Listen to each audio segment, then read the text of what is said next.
On Thursday, Jackson Mayor Scott Conger announced the city's plans to start reopening the economy after COVID-19 closures. This is really going to be driven by our residents. If we can maintain those social distancing guidelines, we can mitigate the spread of the virus, then this will be a very aggressive plan to reopen. If we see some spread and we see those high risk folks and people start going to our hospital, then there's some retroactive steps. We'll have to go back to phase one, go back to phase two. Congress says the plans will be reevaluated and implemented after the statewide Safer at Home order expires April 30th. And after local government and healthcare officials look at the governor's plan, which is set to start in May. As we reopen, it's also going to be incumbent upon those businesses to do what they're asked to do.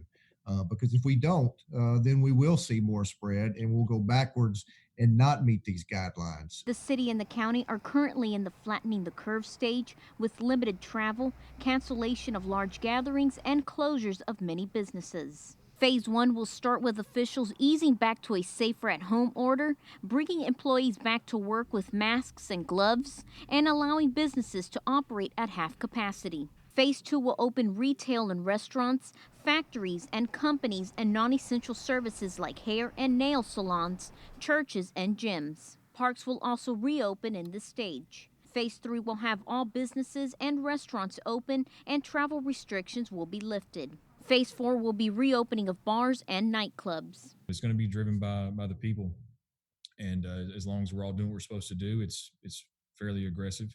I spoke with the owner of Old Town Spaghetti Store on Carriage House Drive, and he says he hopes to open up his business by the end of the month.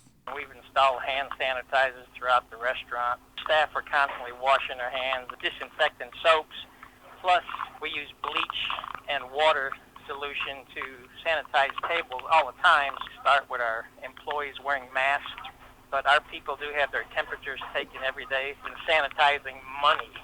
We put our paper money in the microwave, sanitizing every credit card that a customer gives us with bleach water. But officials say if the community starts to regress with more cases confirmed and a threat to the at-risk population, the reopening will have to be pushed back for safety. The economy is going to have to get going again, and we're going to have to count on the individual to do what they need to do. We are all very, very concerned about that, and that's why we've also built in the steps to show that if we regress, we'll have to go backwards in the steps. In Jackson, Stephanie Fernandez, WBBJ 7 Eyewitness News.